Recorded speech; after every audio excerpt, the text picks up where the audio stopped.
Hey girls, welcome back to my channel. My name is Ashley. As you all can see, we are in Dallas. I'm so happy to be in Dallas for the next couple days. So right now we're headed out to Papa Do's. Papa Do's is my favorite restaurant. If you don't know, write that down somewhere. So it's gonna be a solo date. So let's go ahead and go because I'm hungry and I'm ready to eat some good food. I wanted to show you all what I'm wearing. It's just a plain brown maxi dress from the Mac collection. So I love throwing up the peace sign. Who doesn't love throwing up the peace sign?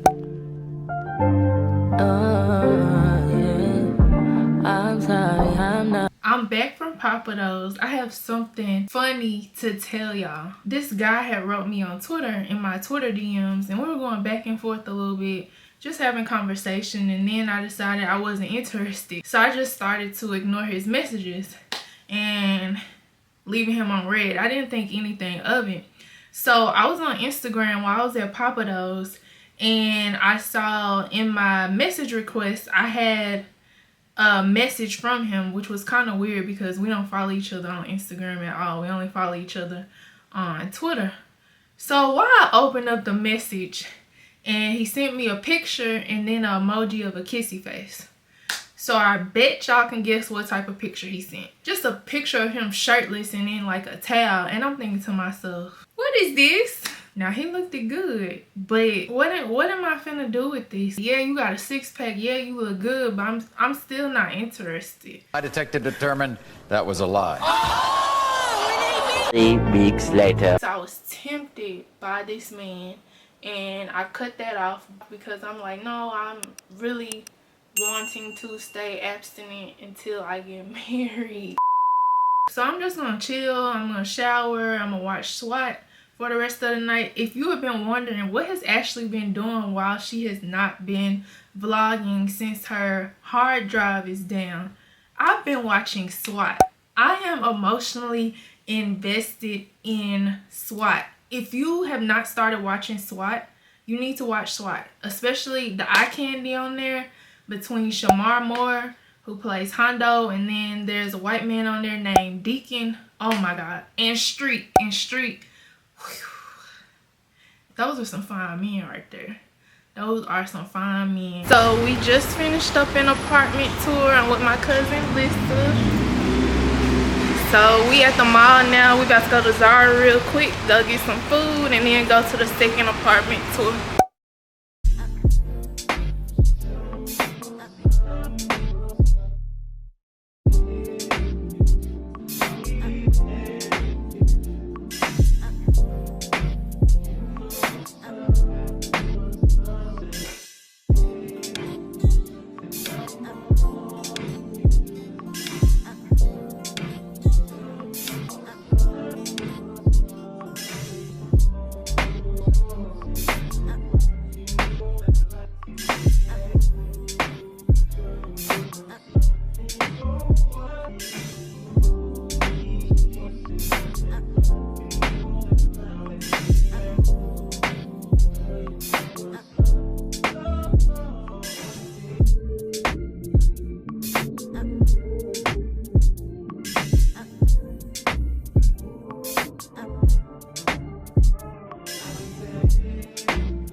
I'm gonna move. And then here, this is our cleaner room. hairstyling chair. But if you do hair or makeup, or if you want to have somebody come do your hair and makeup, you can reserve this space. This is pretty. For 2 hours is $12. These people, whoever built this.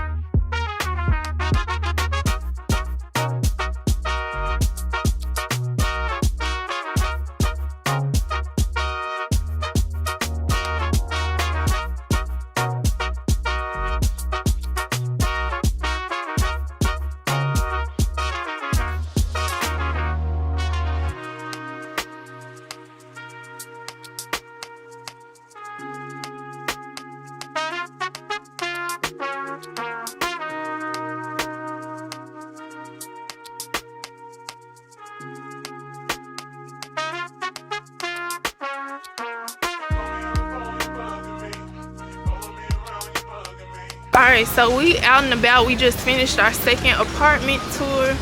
We're at this restaurant called Stir for lunch.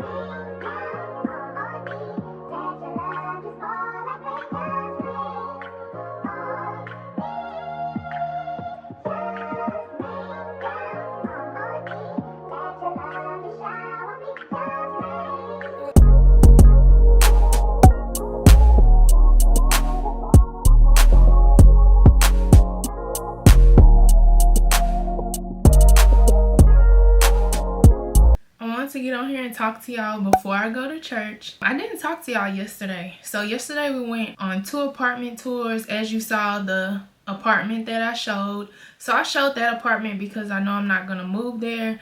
I didn't really like the area that that apartment was in. On one side you had the apartment, and then like on the other side of the street you had like different type of stores around the apartment that I could tell.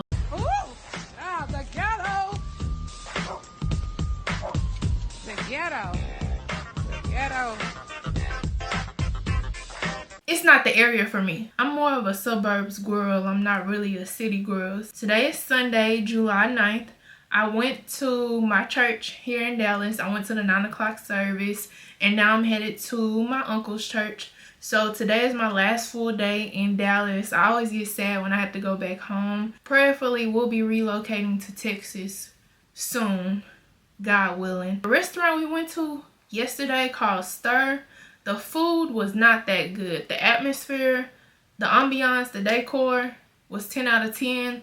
The food was trash, but I've been warned that Dallas food is not that good, which sucks because Memphis food is very good. I was very disappointed in Stir. You know, when I went to Houston, I ate good everywhere I went, but Dallas, I hear their food can be a hit or miss. Also, I forgot to mention with church, I have not been in a church since before the pandemic. One of the most important things of this trip to Dallas was going to church. My church here in Dallas that I have a membership to, and also my uncle's church. It was a good feeling being back in the church. I definitely missed that feeling versus watching church online, which is what I've been doing for these past couple of years. I did my makeup myself. I learned how to do my makeup from my Nashville makeup artist, and I recorded our session. During the lesson, I was given my own personalized makeup kit.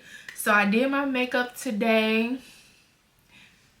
What do you all think? I know I got these glasses on, but I just like having my glasses on. But yeah, the top is from Zara, and I got some jeans on from Zara. So we went to the mall yesterday in Dallas, the Galleria, and why y'all ain't tell me Zara line be outrageous? We were in line literally for about an hour, and I'm like, okay.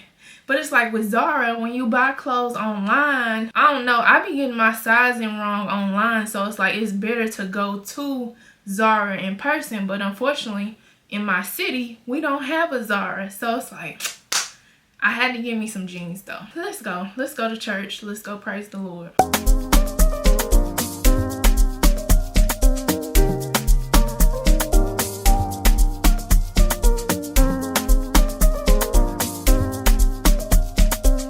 Y'all, so as I was editing this vlog, I realized that I did not close this vlog out. I have not picked up my camera since I left Dallas, which was back early July. I'm gonna admit this is my first time getting back on my Zoom. I'm finally back on my Zoom about a month later. Today is August 6th. Just a quick life update for you all.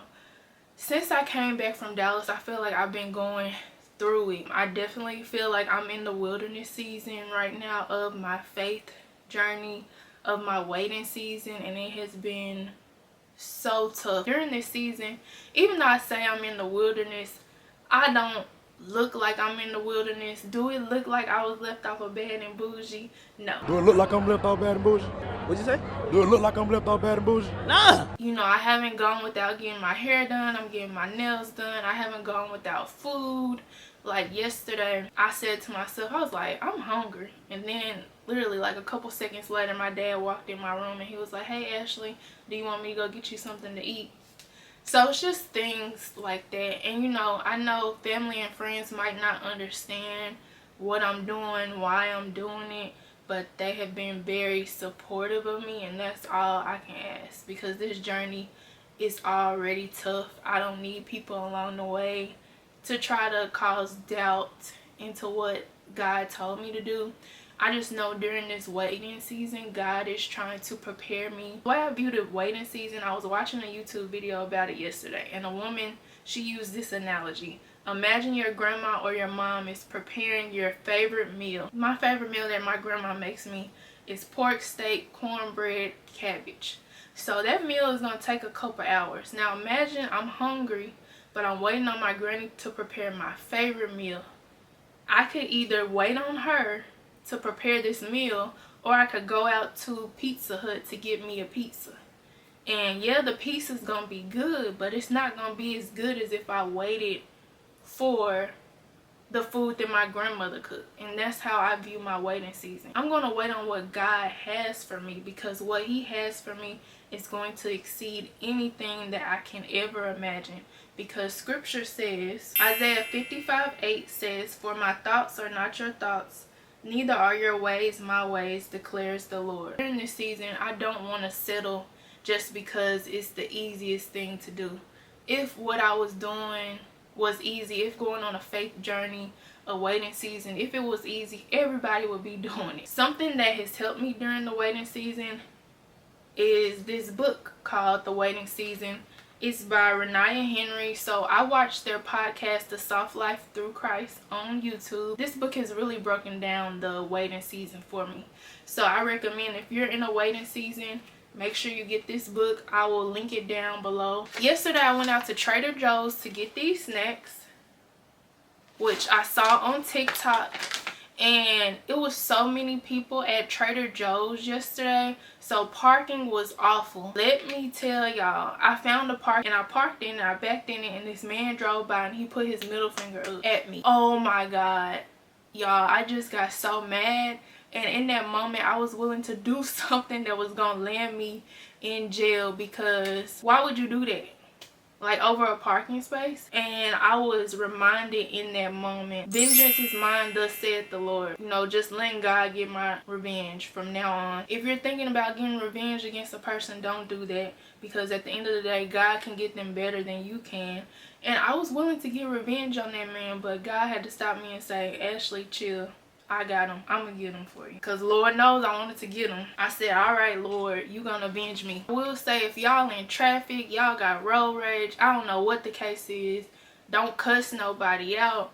Don't put your middle finger up at them. Don't do none of that. I just encourage people to think before they act. I've been applying to jobs. I've been getting job interviews, but I'll be honest, these salaries aren't mathing. They are not the salaries that I want. In this season right now, I'm trusting God to provide me with a job that I want. Well, not that I want. I'm trusting God to provide a job that's in his purpose for my life. Prayerfully, it will come with things that I want and need. That's why it's taking me a little bit longer to get a job. And I know a lot of y'all will be like, you can just go to the bedside, go back to bedside. No, God has not told me to go back to the bedside. I will continue to just create my content and work on my YouTube channel until he releases me to go back to work. And it's so crazy because in the vlog where I'm talking about I quit my nurse practitioner job, in that vlog I'm telling you, hey, you know, God is our source, these jobs are just our resources. And it's almost like every day God is strengthening my trust in him